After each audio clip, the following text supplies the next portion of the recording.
Hello students, today we will going to read our next lesson number 4 EVS।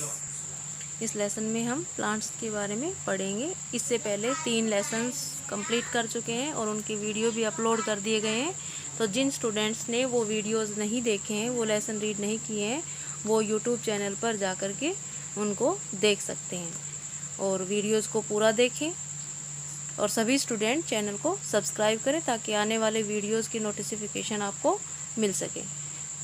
So let's start our lesson. सबसे पहला हमारा topic है living and non living things. आप जानते होंगे इस बारे में कि लिविंग थिंग्स कौन सी होती हैं और नॉन लिविंग थिंग्स कौन सी होती हैं। We have many things around us.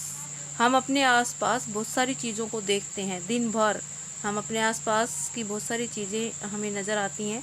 Some are natural and some are man made. जो भी चीज़ें हमें दिखाई देती हैं उनमें कुछ नेचुरल होती हैं यानी कि प्राकृतिक होती हैं, जो हमें प्रकृति से मिली हैं, जो हमने नहीं बनाई है, वो नेचर से हमें पहले ही मिली हैं। And some are man made, और कुछ हमारी बनाई हुई है। मैन मेड यानी कि मनुष्य की बनाई हुई है। कुछ प्रकृति से हमें मिली है और कुछ मनुष्य से के द्वारा बनाई गई हैं। Natural things that have life are called. ऐसी प्राकृतिक चीज़ें जिनके अंदर जीवन है उन्हें हम क्या बोलते हैं? Living things. यानी जो जीवित हैं, जिनके अंदर जीवन है, उन्हें हम लिविंग थिंग्स कहते हैं। जैसे कि animals, plants and human beings. तो सारे एनिमल्स, सभी तरह के प्लांट्स और ह्यूमन बींग्स, ये सब कैसी चीज़ें हैं? Living things. Natural things that do not have life are called non living things. और ऐसी नेचुरल चीज़ें जिनके अंदर जीवन नहीं है, जिनके अंदर लाइफ नहीं है, उन्हें हम क्या बोलेंगे? Non living. नाम में ही डेफिनेशन है। लिविंग थिंग्स मतलब जिनके अंदर जीवन है, नॉन लिविंग मतलब जिनके अंदर जीवन नहीं है। जैसे for example stones, soil, water etcetera, ये सभी नॉन लिविंग थिंग्स है।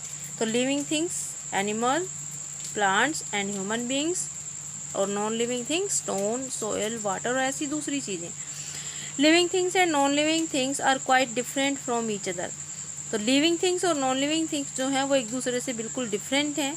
Living things have some special features. Living things के पास कुछ स्पेशल फीचर्स मतलब गुण हैं, क्वालिटीज़ हैं, which non living things do not have. ऐसी क्वालिटीज़, ऐसे गुण जो कि नॉन लिविंग थिंग्स के पास नहीं होते लेकिन वो लिविंग थिंग्स के पास हैं। नेक्स्ट है हमारा differences between living and non living things. तो आइए देखते हैं लिविंग और नॉन लिविंग थिंग्स में क्या क्या डिफरेंसेस हैं, किस तरीके से लिविंग और नॉन लिविंग थिंग्स एक दूसरे से अलग हैं। तो सबसे पहला डिफरेंस है all living things need air, water and sunlight.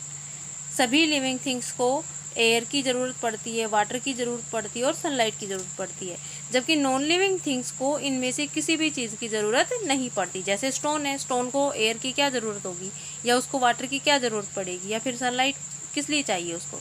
तो इसी तरीके से सभी नॉन लिविंग थिंग्स को ना एयर की ज़रूरत होती है, ना वाटर की ज़रूरत होती है और ना ही सनलाइट की ज़रूरत होती है। Living things need food to get energy.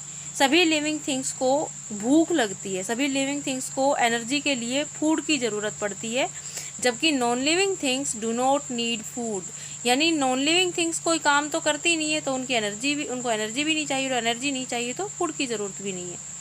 Living things grow and die. सारी लिविंग थिंग्स जो है वो धीरे धीरे करके ग्रो करती हैं। छोटे, जैसे कोई प्लांट है, छोटा प्लांट है, धीरे धीरे करके वो बड़ा ट्री बन जाता है, एंड डाई, और फिर एक दिन वो ख़त्म भी हो जाता है।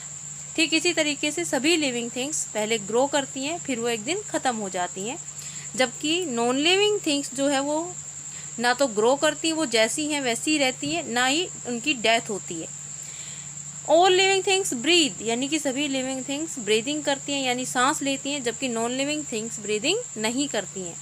Living things reproduce. रिप्रोड्यूस का मतलब सभी लिविंग थिंग्स अपने छोटे बच्चे पैदा करती हैं, अपनी नई जनरेशन को प्रोड्यूस करती हैं, जबकि नॉन लिविंग थिंग्स में रिप्रोडक्शन नहीं होता। दे डू नॉट रिप्रोड्यूस, यानी उनके अंदर ऐसी कोई क्वालिटी नहीं है। तो ये सारे डिफरेंसेस थे जो लिविंग थिंग्स और नॉन लिविंग थिंग्स में हम देखते हैं, या फिर ये उन डिफरेंसेस उनमें। नेक्स्ट टॉपिक है हमारा plant as a food resources. यानी कि प्लांट्स ही हैं जो कि हमारा फूड का सबसे बड़ा रिसोर्स है। हमें ज़्यादातर फूड जो है वो कहाँ से मिलता है? प्लांट्स से मिलता है। सिर्फ प्लांट्स ही हैं जो अपना फूड खुद प्रिपेयर करते हैं, और बाकी सभी जीव जंतु प्लांट्स पर डिपेंड करते हैं फूड के लिए। Plants are the only living being who can prepare food by themselves. कि प्लांट्स अकेले ऐसे लिविंग बीइंग हैं, ऐसे प्राणी हैं और जो कि अपना फूड खुद प्रिपेयर करते हैं, अपना भोजन खुद बनाते हैं। They do this by a process called photosynthesis, और जिस प्रोसेस से वो ये काम करते हैं, यानी ऐसा प्रोसेस जिसके द्वारा वो अपना फूड बनाते हैं, अपना फूड प्रिपेयर करते हैं, उस प्रोसेस को बोलते हैं photosynthesis. Due to this plants are also called producer. Producer का मतलब होता है पैदा करने वाला, यानी कोई चीज़ प्रोड्यूस करने वाला। तो प्लांट्स क्या प्रोड्यूस करते हैं? फूड, और इसीलिए प्लांट्स को क्या बोलते हैं? प्रोड्यूसर। और वो किस प्रोसेस से प्रोड्यूस करते हैं? फोटोसिंथेसिस से प्रोड्यूस करते हैं। यानी प्लांट्स का फूड मेकिंग प्रोसेस जो है उसे हम क्या बोलते हैं? Photosynthesis. Plants have many parts. Plants के बहुत सारे पार्ट्स होते हैं। कौन कौन से? Stem, flowers, leaves, fruit. ये ऐसे पार्ट्स हैं जो कि ग्रो अबोव द सोइल, जो सोइल से ऊपर ग्रो करते हैं। And form the shoot system, यानी कि स्टेम, फ्लावर, लीव्स, फ्रूट्स, ये सब मिलकर के प्लांट का कौन सा सिस्टम बनाते हैं? Shoot system. Roots grow below the ground. Roots जो है वो ग्राउंड यानी धरती के नीचे ग्रो करती हैं और रूट सिस्टम बनाती हैं। तो प्लांट्स के अंदर दो तरह के सिस्टम होते हैं, एक शूट सिस्टम और दूसरा रूट सिस्टम। शूट सिस्टम क्या क्या होता है? शूट सिस्टम में stem, flower, leaves and fruits, जबकि रूट्स जो होती हैं वो सोइल के नीचे होती हैं और रूट सिस्टम की फॉर्मेशन करती हैं। तो सबसे पहले हम पढ़ेंगे रूट सिस्टम। किसे कहेंगे रूट सिस्टम और क्या फंक्शन करता है root system? The part that grow below the ground called root. आप सब जानते हैं सभी प्लांट्स की रूट्स जो हैं वो ज़मीन के नीचे होती हैं, धरती के अंदर होती हैं, और उसे ही हम रूट सिस्टम बोलते हैं।